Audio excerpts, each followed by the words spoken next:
एक बार देवर्षि नारद के मन में यह अभिमान पैदा हो गया कि वे ही भगवान विष्णु के सबसे बड़े भक्त हैं। वे सोचने लगे, मैं रात दिन भगवान विष्णु का गुणगान करता हूँ, फिर संसार में मुझसे बड़ा भक्त और कौन हो सकता है।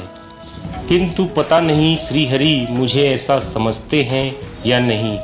यह विचार कर नारद भगवान विष्णु के पास क्षीर सागर में पहुँचे और उन्हें प्रणाम किया। विष्णु जी बोले, आओ नारद, कहो कैसे आना हुआ। नारद बोले, भगवान मैं आपसे एक बात पूछने आया हूँ। भगवान विष्णु बोले, मैं तुम्हारे मन की बात जानता हूँ नारद, फिर भी तुम्हारे मुंह से सुनना चाहता हूँ। नारद ने कहा, हे देव, मैं जीवन भर आपका गुणगान करता रहा हूँ। पल पल हर क्षण मुझे बस आपका ही ध्यान रहता है। आप मुझे ये बताइए कि क्या मुझसे भी बड़ा आपका कोई अन्य भक्त है संसार में। भगवान विष्णु समझ तो पहले ही गए थे कि नारद को अपनी भक्ति पर अभिमान पैदा हो गया है, किंतु अपने मन की बात छुपाकर वे बोले, नारद, इस प्रश्न के लिए तो तुम्हें मेरे साथ मृत्युलोक चलना पड़ेगा। नारद बोले, ठीक है भगवान, मैं मृत्युलोक चलने के लिए तैयार हूँ। भगवान विष्णु नारद को लेकर मृत्युलोक चल पड़े। धरती पर पहुंचकर दोनों ने किसान का भेष धारण किया और एक गांव के किनारे बनी एक झोपड़ी की ओर चल पड़े। विष्णु बोले, नारद, मेरा एक बहुत बड़ा भक्त यहाँ इस कुटिया में रहता है। आश्चर्य है, क्या मुझसे भी बढ़कर भी कोई भक्त हो सकता है। नारद के मुंह से निकला, क्या वह भी मेरी तरह आपका ध्यान लगाए रहता है। आओ स्वयं ही जान लोगे, विष्णु ने कहा और उस कुटिया की ओर बढ़ गए। किसान उस समय कुटिया के बाहर अपनी गाय को बांध रहा था। किसान उस समय कुटिया के बाहर अपनी गाय को बांध रहा था। उसके मुख से हरि हरि गोविंद का स्वर निकल रहा था। किसान भेषधारी विष्णु ने उसके निकट जाकर नारायण नारायण कहा तो किसान ने विनीत स्वर में पूछा, आप कहाँ से आए हैं भद्र, मेरे लिए कोई सेवा हो तो निसंकोच बताइए। किसान वेशधारी भगवान विष्णु ने कहा, हम नगर जा रहे हैं पर अंधेरा घिरने लगा है।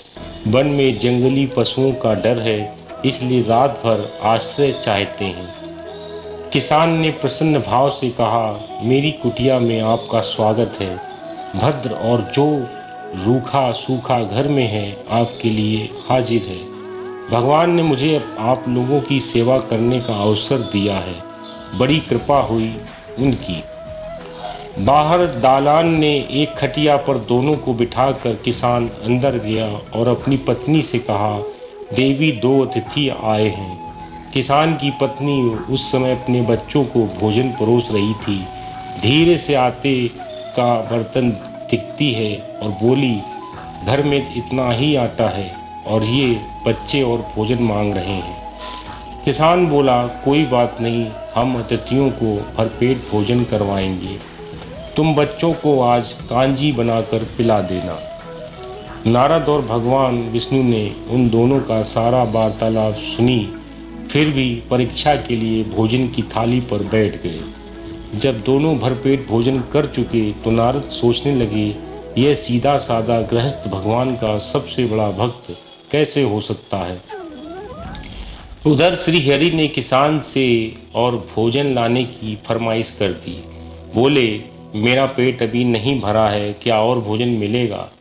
किसान रसोई घर से गया और जाकर पत्नी से पूछा, कुछ और भोजन बचा है क्या। पत्नी बोली, बच्चों के लिए कांजी बनाई थी, बस वही शेष बची है। विष्णु और नारद वो भी पी गए। किसान और उसके परिवार को भूखे ही सोना पड़ा। भूखे बच्चे माँ का आंचल थाम कह उठे, माँ, नींद नहीं आ रही है, मुझे बड़े जोर की भूख लगी है। पिताजी ने उन अतिथियों को कांजी भी क्यों पिला दी। किसान ने बच्चे के सर पर हाथ फेरते हुए कहा, अतिथि को भोजन कराना स्वयं विष्णु भगवान को भोग लगाने के समान है बेटा।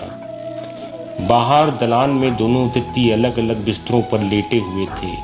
भगवान विष्णु ने कहा, तुमने सुना नारद, किसान और उसके परिवार को भोजन नहीं मिला, फिर भी वह मेरे गुण गाए जा रहा है। यह तो कुछ भी नहीं है, मैंने तो कई कई दिनों तक भूखे रहकर आपका स्मरण किया है।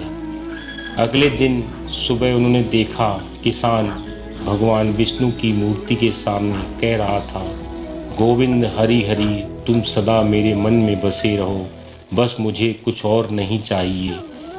फिर दोनों अतिथियों से बोला, हरि की बड़ी कृपा है, वही जग का रखवाला है, प्रभु की दया से रात को कोई कष्ट तो नहीं हुआ। जब तक आपका जी चाहे तब तक आप दोनों यहाँ रहें, मैं खेत पर जा रहा हूँ। किसान भेषधारी श्री हरि बोले, हम भी तुम्हारे साथ चलेंगे यदि तुम्हें कोई आपत्ति ना हो तो। नारद और विष्णु भगवान किसान के साथ उसके खेत पर गए।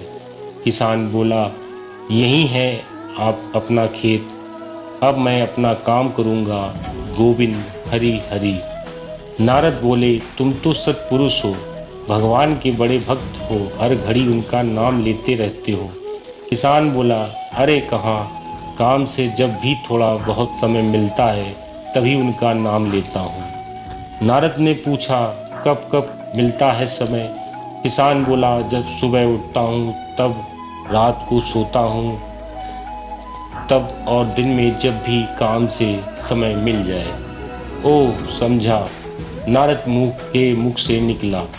दोनों जब किसान से विदा लेकर चले तो नारद ने व्यंग्यात्मक स्वर में कहा, आपने सुना भगवान, वह सुबह शाम 2 बार ही आपका स्मरण करता है, जबकि मैं हर समय ध्यान करता हूँ, फिर भी आप उसे महान भक्त बताते हैं। नारद की बात सुनकर श्रीहरि चुप रहे, किंतु मन ही मन उन्होंने कहा, कारण भी जान जाओगे नारद। विष्णु ने एक कलश को तेल से लबालब भर कर नारद को दे दिया और बोले, नारद, इसे अपने सिर पर रखकर बिना हाथ लगाए सामने वाली पहाड़ी तक ले चलो। ध्यान रहे इस कलश में रखे तेल की एक बूंद भी जमीन पर न गिरने पाए। नारद बोले, यह कार्य सहज तो नहीं है।